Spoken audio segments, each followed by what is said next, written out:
आज तक रेडियो सुनता है सारा जहां।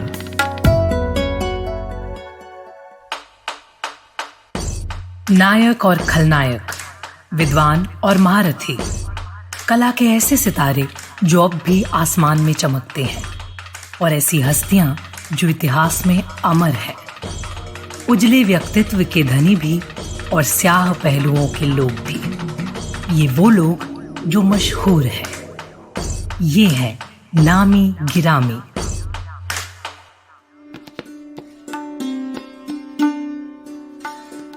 भारतीय परंपरा का शब्द है ऋषि। मैं उन्हें प्रोफेसर अमर्त्य सेन की जगह ऋषि अमर्त्य सेन कहूंगा, क्योंकि वो बहुत गहराई में सोचने वाले व्यक्ति हैं, बहुत सेंसिटिव व्यक्ति हैं। और ऋषियों की एक और विशेषता जो उनसे बातचीत में मैंने नोट की वो ये कि इस उम्र में भी उनकी मेमोरी कमाल की है। लेखक आलोचक प्रोफेसर पुरुषोत्तम अग्रवाल से जब मैंने पूछा कि प्रोफेसर अमर्त्य सेन को आप एक व्यक्ति के तौर पर कैसे देखते हैं, तो उन्होंने एक शब्द का इस्तेमाल किया, ऋषि अमर्त्य। नमस्कार, आप सुन रहे हैं आज तक रेडियो। मेरा नाम है अंजुम शर्मा और नामी गिरामी में आज बात नोबेल पुरस्कार से सम्मानित अर्थशास्त्री अमर्त्य सेन की। It will be in universal primary health care and universal primary education. These are two big things. You see, giving people cash is the easiest thing to do. On the other hand, arranging health care, arranging good education requires much more organization. अभी जो आपने आवाज सुनी वो अमर्त्य सेन की आवाज थी। वो बता रहे थे कि देश की जनता के हाथ में पैसा देना सबसे आसान काम है। यूनिवर्सल बेसिक इनकम के तहत सबको पैसा दिया जा सकता है, लेकिन यूनिवर्सल बेसिक हेल्थ यानी सबको स्वास्थ्य और सबको शिक्षा देना आसान नहीं है। ये एक बड़ी जिम्मेदारी है और इसके लिए व्यवस्था का परिपक्व होना और उसकी इच्छा शक्ति बेहद जरूरी है। अमर्त्य सेन के अनुसार शिक्षा और स्वास्थ्य सुविधाओं में सुधार के बिना आर्थिक विकास संभव नहीं है। 20वीं सदी के आखिरी दशकों में अर्थव्यवस्था में व्यक्ति की भूमिका को नए ढंग से परिभाषित करने का श्रेय अमर्त्य सेन को जाता है।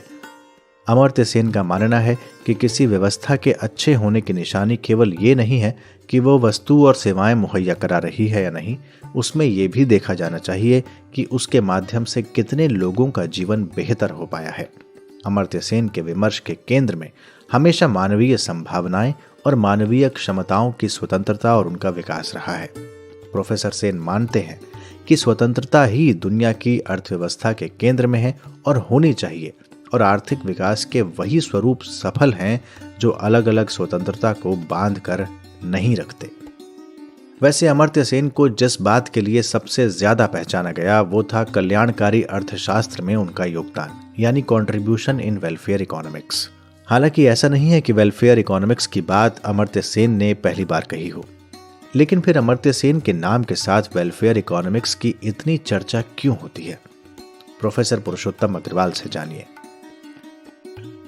अमर्त्य सेन का जो अपना महत्व है वो इस बात में है कि उन्होंने इन सब चीजों को भारतीय परंपरा के नीति के कॉन्सेप्ट से जोड़ा है और जस्टिस के कॉन्सेप्ट से जोड़ा है, और बताया है कि जस्टिस जो है वो केवल एक फिलोसॉफिकल कैटेगरी नहीं है, वो संभव नहीं हो सकती जब तक कि उसके लिए इकोनॉमिक फाउंडेशन ना हो। और इस सिलसिले में आपके श्रोताओं को ये जानना चाहिए कि इस पुस्तक आर्गुमेंटेटिव इंडियन की भूमिका में अमर्त्य सेन ने रेखांकित किया है कि एक तरह से वेलफेयर इकोनॉमिक्स की प्रेरणा उन्हें याज्ञवल्क्य और मैत्रेयी के संवाद से मिली है। जब याज्ञवल्क्य अपनी दोनों पत्नियों में बंटवारा करते हैं और कहते हैं कि तुम ये संपत्ति ले लो, वो संपत्ति ले लो, तो कात्यायनी तो उसमें प्रसन्न है, संतुष्ट है, लेकिन मैत्रेयी उनसे कहती हैं कि जिस चीज से मुझे अमरता हासिल ना हो उस संपत्ति को लेकर मैं क्या करूंगी। तो अमर्त्य सेन लिखते हैं इस घटना को, बृहदारण्यक उपनिषद के इस प्रसंग को याद करते हुए कि ये वो सवाल है जिसने मुझे उस इकोनॉमिक्स की तरफ प्रेरित किया जिसमें कि ये पूछा जाए कि जिससे एक तरह की अमरता यानी सबको सुख, सबको एक समान अवसर ना प्राप्त हो, ऐसी इकोनॉमी का, ऐसे इकोनॉमिक्स का क्या मतलब होगा।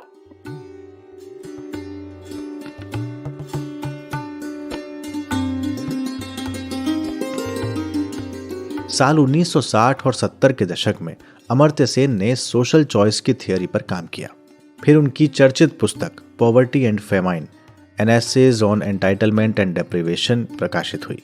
इस पुस्तक के माध्यम से उन्होंने ये बताया कि अकाल जो है वो सिर्फ भोजन की कमी से नहीं पड़ता, बल्कि खाद्यान्न के वितरण में असमानता के कारण भी होता है, यानी सप्लाई फैक्टर बड़ी भूमिका निभाता है। सेन कहते हैं कि देश के एक हिस्से में लोगों की क्रय क्षमता यानी परचेजिंग पावर ज्यादा होने की वजह से एक जगह मांग अधिक हो सकती है, जिसका असर उस हिस्से पर पड़ेगा जिसकी परचेजिंग पावर कम है और वहां पर सप्लाई कम हो जाएगी। अकाल के कारणों पर महत्वपूर्ण कार्य के अलावा डेवलपमेंट इकोनॉमिक्स के क्षेत्र में भी अमर्त्य सेन का योगदान रहा।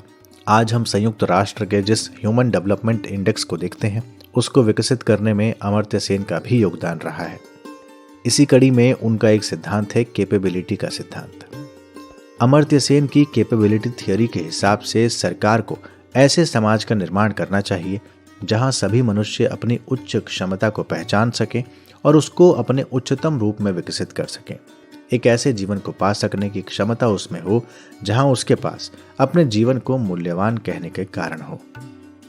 Capability is what are the alternative or different combinations of beings and doings that are within my command, which I can choose, that I could, do certain things.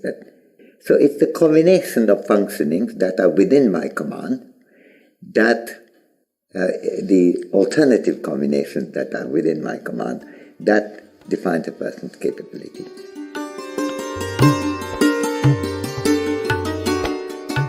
इसे और विस्तार से परिभाषित करते हुए अमर्त्य सेन ने कैपेबिलिटी अप्रोच के तहत मानव विकास के लिए सामाजिक विविधता के साथ न्याय की बात शामिल करने की बात कही है।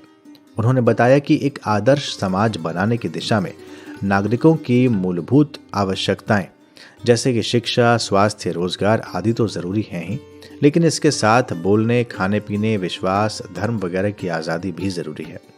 इसके न रहने पर व्यक्ति अपनी उच्च क्षमता को नहीं पहचान सकता है और ना ही पा पाता है। वैसे अमर्त्य सेन हमेशा कहते हैं कि व्यक्ति को आर्ग्यूमेंटेटिव होना चाहिए, सवाल उठाने चाहिए, और भारतीय तो आर्ग्यूमेंटेटिव रहे भी हैं। अमर्त्य सेन की पुस्तक है आर्ग्यूमेंटेटिव इंडियन। इसमें 1990 और 2000 के दशक के बीच के लिखे हुए कुछ लेख हैं। उसे पढ़ना क्यों जरूरी है और आज के समय में वो और ज्यादा प्रासंगिक क्यों है? पुरुषोत्तम अग्रवाल। आज के समय में अमर्त्य सेन की आर्गुमेंटेटिव इंडियन या उनकी या किसी की भी ऐसी किताब को पढ़ा जाना और उस पर सोचा जाना बेहद जरूरी है, जो हमें ये याद दिलाए कि मनुष्य मनुष्य इसलिए है कि उसमें जिज्ञासा का भाव है। अगर मनुष्य में जिज्ञासा नहीं होती, सवाल नहीं पूछता मनुष्य और उन सवालों के आधार पर कुछ नया नहीं करता, तो आज भी पेड़ों पर लटक रहा होता। मनुष्य का सारा इतिहास, मनुष्य का सारा विकास जिज्ञासा के कारण संभव हुआ है। इसलिए बात केवल आर्गुमेंटेटिव इंडियन की नहीं है। इस समय सबसे बड़ी चुनौती यह है कि मनुष्य की मूल जिज्ञासा वृत्ति को बचाए रखा जाए और उसे बढ़ावा दिया जाए। इसलिए जीवन में विवेक का, इंटेरोगेशन का, सवाल का बेहद महत्वपूर्ण स्थान है।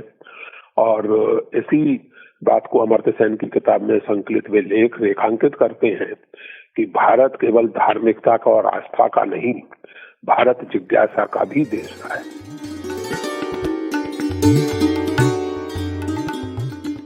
अमर्त्य सेन का योगदान अर्थशास्त्र से लेकर दर्शन के क्षेत्र में इतना बड़ा है कि उसे चंद मिनटों के कार्यक्रम में समेटना मुमकिन नहीं है।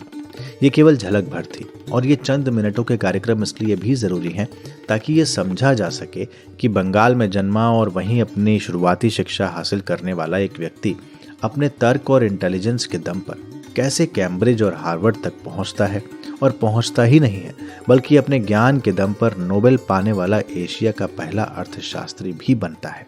पिछले साल जब लंदन स्कूल ऑफ इकोनॉमिक्स ने अमर्त्य सेन के सम्मान में चेयर यानी अध्ययन पीठ की स्थापना की, तो वो अखबारों की रिपोर्ट्स के मुताबिक डॉक्टर जगदीश भगवती के बाद ऐसे दूसरे भारतीय प्रोफेसर बने जिनके नाम से पश्चिमी देश के किसी विश्वविद्यालय में चेयर है। और ये बात केवल अमर्त्य सेन के लिए नहीं बल्कि देश भर के लिए गर्व की बात है। भारत की समृद्ध परंपरा को आधुनिक समय में जिस तरह अमर्त्य सेन दर्शन और अर्थशास्त्र की नज़र से देखते हैं, उसकी गिरहें खोलते हैं, वो विरले देखने को मिलता है। और इसीलिए जब हम बाकी प्रोफेसर्स या किसी से पूछते हैं कि अमर्त्य सेन को वो व्यक्ति के तौर पर कैसे देखते हैं, तो जवाब मिलता है ऋषि अमर्त्य सेन। तो ये था आज का नामी गिरामी। आपको हमारी ये प्रस्तुति कैसी लगी? आप अपना फीडबैक हमें ईमेल कर सकते हैं।